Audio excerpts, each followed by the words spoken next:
Bonjour à tous. Aujourd'hui, nous partons en Lozère, dans les gorges du Tarn et le Cosméjean. Anaïs nous fera découvrir son élevage de brebis, alors que Damien nous fera naviguer au fond des gorges. Nous découvrirons aussi comment des passionnés ont remis en activité un vieux moulin pour redonner vie à des vignes abandonnées. Je vous laisse apprécier la diversité de ce terroir singulier et je vous donne rendez-vous juste après pour une nouvelle recette. A tout de suite.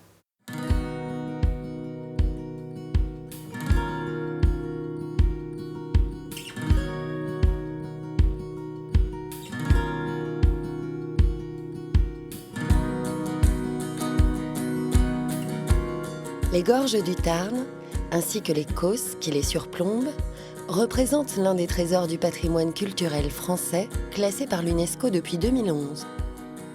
Ces gorges calcaires ont été creusées, siècle après siècle, par les eaux du Tarn qui prend sa source au pied du mont Lozère.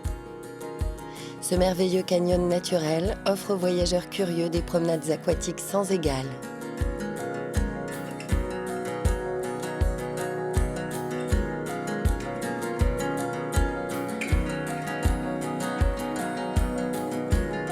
Perché à 1000 mètres au-dessus des gorges, le Cosméjean, plateau de 33 000 hectares, se dévoile en un paysage rocailleux, vaste étendue d'herbes rases et de pierres vives marquées uniquement par les petites routes pittoresques qui le traversent.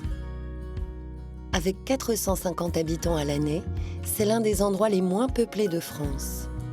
Pourtant, sur cette terre aride et oubliée, une poignée d'agriculteurs et d'artisans passionnés se démènent pour redonner vie à leur région. Thierry Coulon, meunier, se rend ce matin chez Éric Moreau pour s'approvisionner en céréales. Éric est président de la filière Farine du Cosméjean, une association de 17 agriculteurs travaillant uniquement à partir de variétés de céréales anciennes du Causse. On va remplir les trois de toute façon parce que j'en ai vraiment besoin pour la...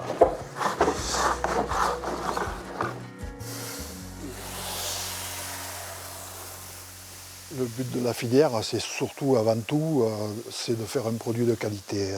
Des blés qui ne soient pas allergènes. On travaille sur une dizaine de variétés de blé, de petit épeautre, grand épeautre, du sarrasin, de la lentille. Tout ce qui est panifiable en variété ancienne, on le fait. Sur le plateau, là, 17 agris, on arrive à produire tout ça.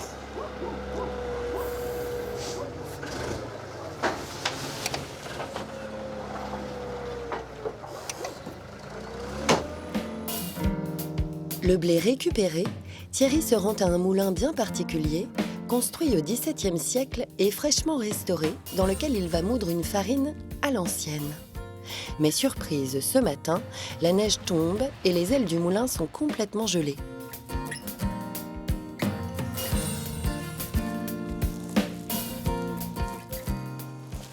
Je tends les voiles du moulin, mais c'est pas facile aujourd'hui parce que tout est gelé.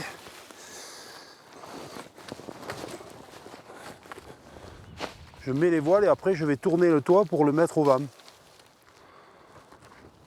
Aujourd'hui on a du, je regarde mon repère là-bas, on a du nord-ouest.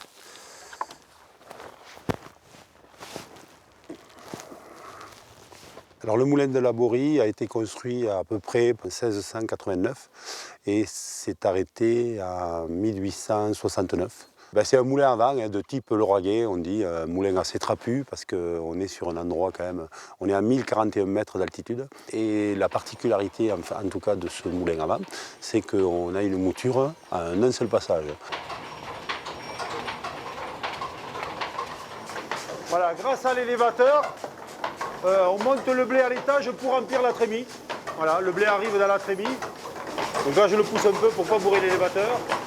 Et ensuite, il tombe dans le auger, dans cette partie-là. Et grâce au fer carré, on a ce mouvement d'oscillation qui nous permet de faire avancer la céréale. Donc là, vous voyez, si je tire le auger, il n'y a plus de blé qui avance. Donc voilà, la simple ficelle de rappel sert aussi à régler le débit. Si je monte le auger, on a moins de débit. Et si on le descend, on a un peu plus de débit. C'est à Michel Pralon, habitant du Cosméjean qui jouait au moulin étant enfant, que l'on doit cette restauration. Les meules en silex, pierre meunière par excellence, permettent de moudre le grain finement en préservant toutes les propriétés nutritives. Je fabrique plusieurs farines, bien sûr avec des céréales cultivées sur le Cosméjean. Et dans la filière, il y a du bio et du non bio. Donc j'écrase du blé, du petit épeautre, du grand épeautre, du sarrasin, du seigle et la nouveauté cette année des lentilles qui sont cultivées aussi sur le Cosméjean. Donc voilà, ça c'est la bluterie.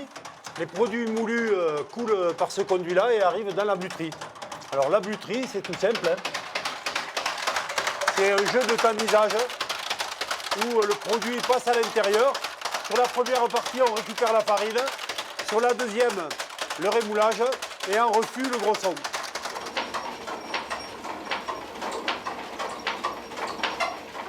Voilà, là je vais contrôler la farine pour voir si j'ai serré correctement.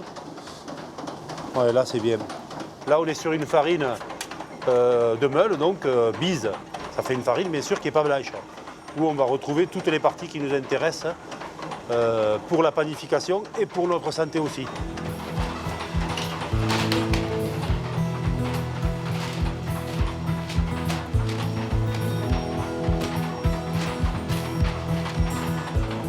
Voilà, c'est bon.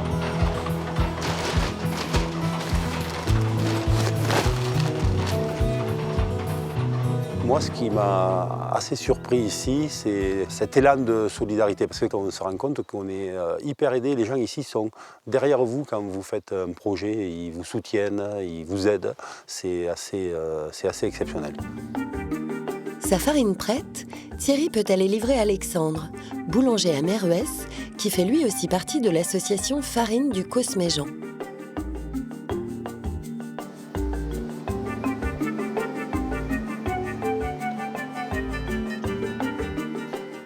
Bonjour Thierry, Salut Alex. ça va? Toi? T'es en forme? Ouais. Ouais, Un d'accord. week-end. Bien, trop court. C'est toujours trop court, c'est toujours trop court. Tiens, voilà ça. Ouais, il est bien la mouture, c'est une mouture fraîche. C'est bien. Puis voilà, Je pense c'est... que cette mouture à la meule, là, je la tiens là, je pense. Non, ça va être bien, mais écoute, je vais me régaler. Ouais.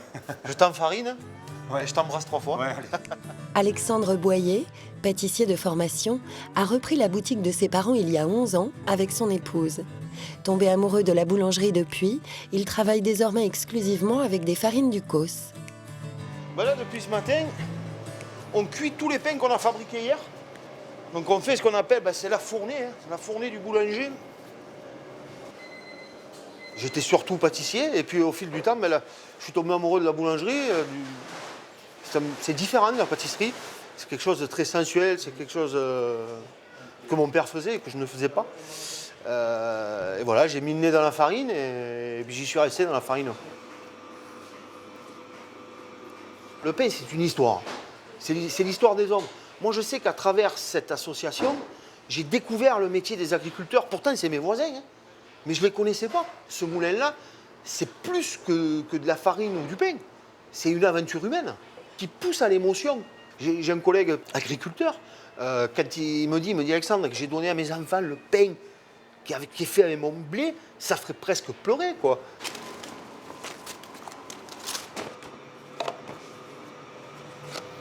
J'aime les produits qui respirent un petit peu l'artisanat. Et là, on est en plein dedans. Et qui plus est, on a une farine, entre parenthèses, que vous ne retrouverez pas ailleurs. Dans sa boulangerie, Alexandre fabrique notamment la typique tourte seigle.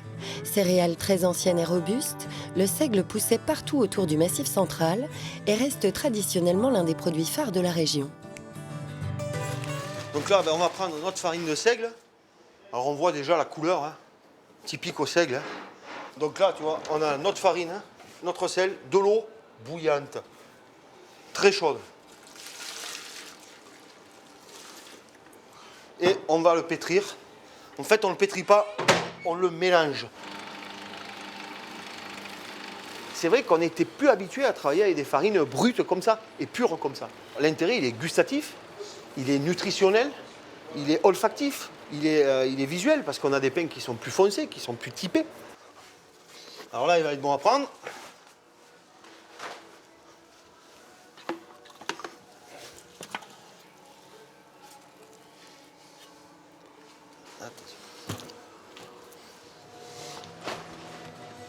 Voilà. Et là, on va le mettre devant le four. Après avoir laissé ses pâtes reposer devant le four, le boulanger les enfourne à 270 degrés. Il surveille la cuisson en déplaçant les pains afin qu'elles soient uniformes. Après 1h15 environ, ces tourtes semblent prêtes.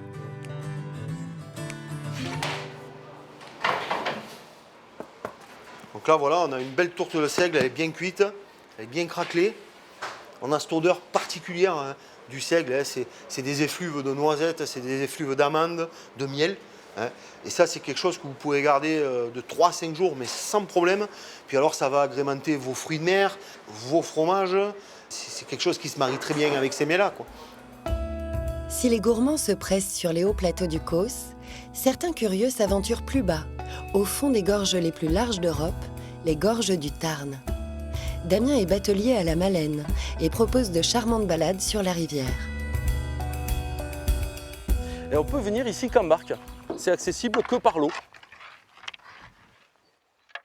Le métier de batelier, c'est un métier qui permet de découvrir au fil de l'eau, dans des barques à fond plat, un petit peu la faune, la flore et l'histoire justement des gorges. Alors ce que vous verrez le long de la descente, qui montent et qui descendent tout le temps, il y a la bergeronnette donc, commune et puis la bergeronnette des ruisseaux qui a le dessous jaune. Ils ont le même comportement. Ils montent, ils descendent, ils montent, ils descendent. Alors la formation des gorges du Tarn, c'est d'abord un grand plateau au départ uniforme, un plateau calcaire, de tassement de sédiments marins. Et quand la mer va se retirer, tout ça va se tasser. Puis il va y avoir l'élévation du massif central qui va créer des failles où l'eau va s'y engouffrer et va creuser dans le sillon de plus en plus. Et la rivière va creuser en descendant. Sous les yeux émerveillés de ses visiteurs, Damien progresse entre ces gorges formées de calcaire, mais présentant tout de même certaines nuances minérales qui leur confèrent de magnifiques couleurs, bleu, orange ou ocre. On est quand même dans un endroit très préservé. Vous voyez les deux écureuils là qui jouent. Oui, c'est des... tout à fait. On a sur les gorges du Tarn la réimplantation du vautour, le vautour fauve en premier, dans les années 70. Ensuite, on a le castor d'Europe qui est venu après, le castor d'Europe qui permet de faire un élagage naturel sur tout l'ensemble de la rivière. Donc là, on a des arbres qui sont tombés ou qui sont morts sur pied, c'est le castor. Le castor d'Europe qui a une technique particulière, il mange l'écorce au pied de l'arbre. Comme ça, la sève ne monte plus dans l'arbre meurt sur pied. Et c'est le vent qui va finir par casser l'arbre ou faire casser les branches les plus hautes. C'est ce qui intéresse énormément le castor puisque c'est les branches les plus fines, donc avec l'écorce la plus goûteuse, qui l'intéresse. La coopérative des bateliers de la Malène compte aujourd'hui 15 membres, dont 10 jeunes recrutés sur les 4 dernières années. Les premiers habitants, c'est entre 6 et 8 000 ans avant Jésus-Christ. En 1952, donc juste après-guerre, les bateliers se sont quelque part saisis de leur outil de travail pour devenir un petit peu maîtres de leur destin. Et ça a changé et puis ça a créé l'amour de ce patrimoine et du site. Et puis même, on voit qu'il y a de la transmission à travers tout ça, puisqu'il y a des générations qui passent, mais que quelque part, l'amour du pays et la filiation, la transmission marchent très bien et que j'espère que ça va durer encore longtemps.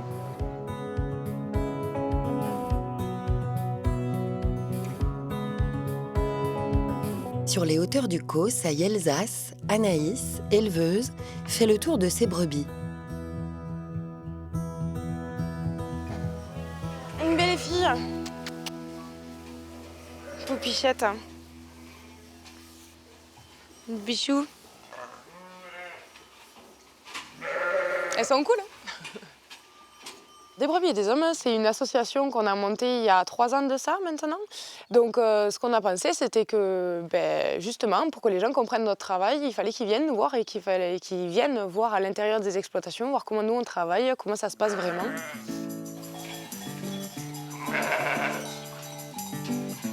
Et les soins aux animaux sont nombreux.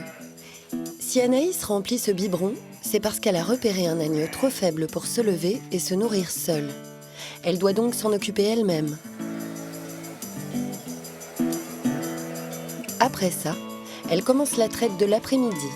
Ces 500 brebis de race Lacaune sont traites le matin vers 6h30 et le soir à 17h30 afin qu'elles puissent refaire leur lait entre-temps.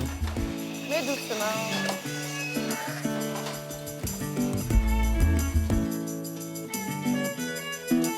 La particularité de cette brebis, c'est que c'est la Ferrari des brebis laitières, celle qui fait le plus de bon lait et qui en plus de ça est assez rustique parce qu'elles viennent de pas très loin, elles viennent des Monts de Lacaune, du coup dans le Tarn. Donc c'est une brebis qui a de la laine que sur le dos, pas sur les membres et pas sur le ventre. Du coup, elle a été sélectionnée pour tout ce qui est lait. Donc au niveau physique, on va regarder les particularités de sa mamelle.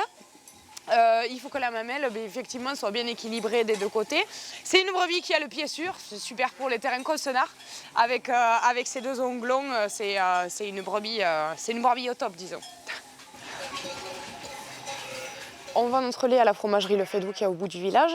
On est 8 producteurs à travers pour cette fromagerie-là. Du coup, c'est vraiment un esprit de filière qui s'est installé depuis son démarrage, depuis sa création, pour du coup garder une activité économique sur le Cosméjean. Voilà. Le fait d'avoir mis en place cette association et les visites, c'est un moyen de valoriser notre territoire, de valoriser la région. La région, on est vaste, hein, mais surtout de valoriser notre coin. Parce qu'il est magnifique, parce qu'il y a beaucoup de biodiversité, autant végétale, animale. Donc c'est quand même bien de se rendre compte de ce qu'on a en France. On a des endroits magnifiques, il faut pas les oublier. Et il ne faut pas oublier les gens qui sont dessus aussi. Voilà. C'est pas parce qu'on n'habite pas un centre-ville d'une grande ville qu'on n'est pas là, quoi. Le précieux lait des brebis d'Anaïs sera bientôt porté de l'autre côté du village, à la fameuse fromagerie Le Fédoux de Florence Pralon qui attend justement son premier groupe de curieux de la saison. Donc on va les recevoir là, il faudra qu'il y ait assez de chaises. C'est bien, là, le premier groupe cette saison, c'est très agréable.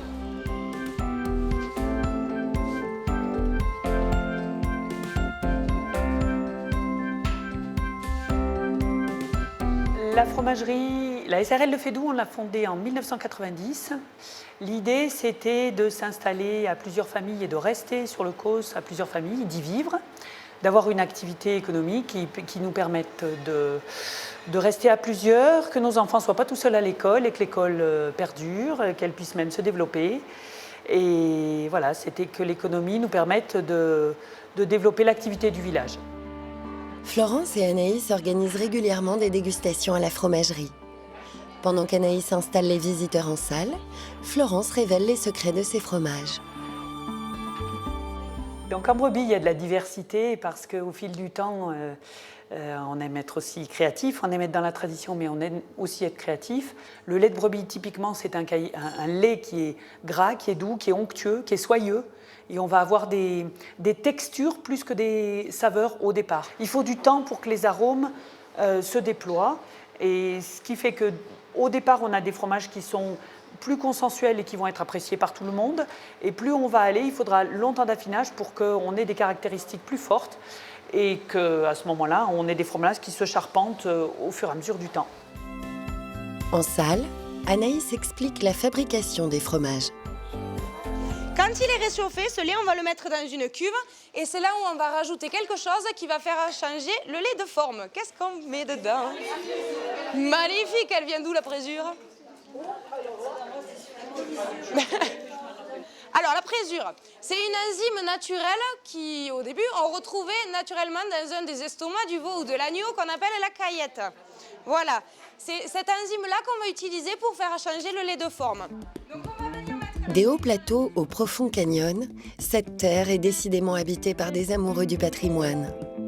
Il en est un autre qui a redonné vie à des vieux ceps sur des coteaux en terrasse à Ispagnac.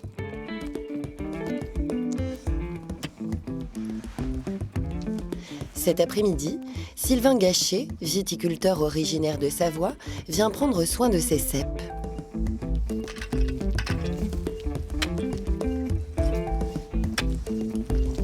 La commune d'Ispagnac voulait relancer la vigne parce qu'elle a disparu. On est dans une région où il y a eu entre 1000 et 2000 hectares de vignes.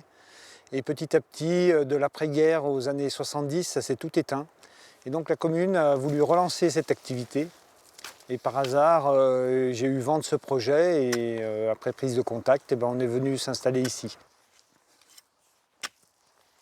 Donc quand je suis arrivé, on était sur des terrains en friche.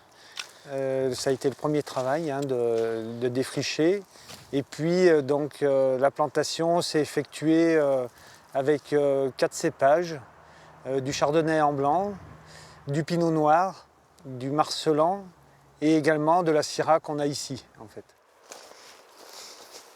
Donc là on est sur un sol schisteux, donc avec caillouteux, de couleur très sombre, où il n'y a pas beaucoup d'argile en fait. C'est un sol acide et donc ça donne des vins qui tirent sur la minéralité, assez équilibrés, avec des tanins assez fins.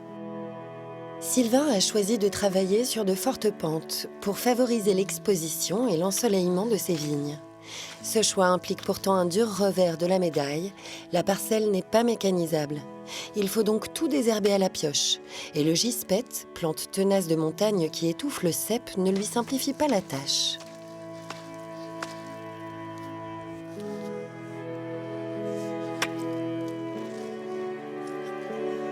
La culture de ces vignes escarpées exige également un palissage spécial en échalas. Un échalas, c'est un piquet en bois qui fait à peu près 2,20 m.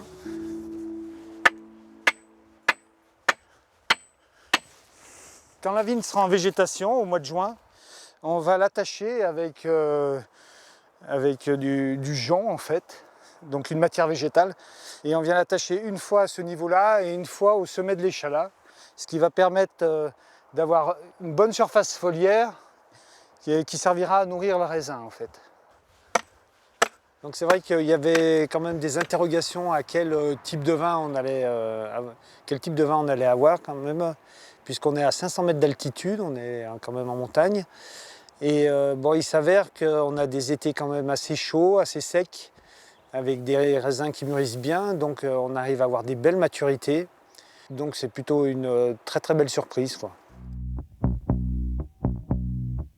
Sur cette terre de contraste, des hommes et des femmes, si peu nombreux soient-ils, travaillent ensemble jour après jour pour préserver de l'oubli les si fragiles trésors de leur patrimoine.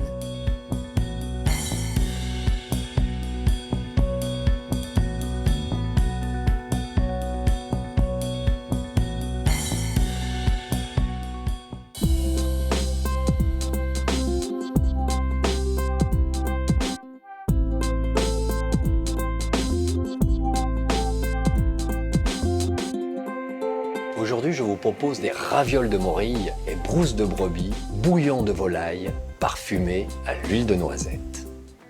Pour réaliser cette recette pour 4 personnes, il vous faudra, pour les ravioles, 12 feuilles de pâte à ravioles de 5 par 5 cm, un jaune d'œuf, 100 g de morille crue, 8 g de céleri branche, 25 g de brousse de brebis, 10 g de beurre. Pour le consommé de volaille, une carcasse de volaille, une carotte, un oignon, un poireau, un clou de girofle, un bouquet garni. Si vous ne souhaitez pas réaliser le bouillon de volaille, tout simplement vous pouvez l'acheter. Il faut l'équivalent de 75 g.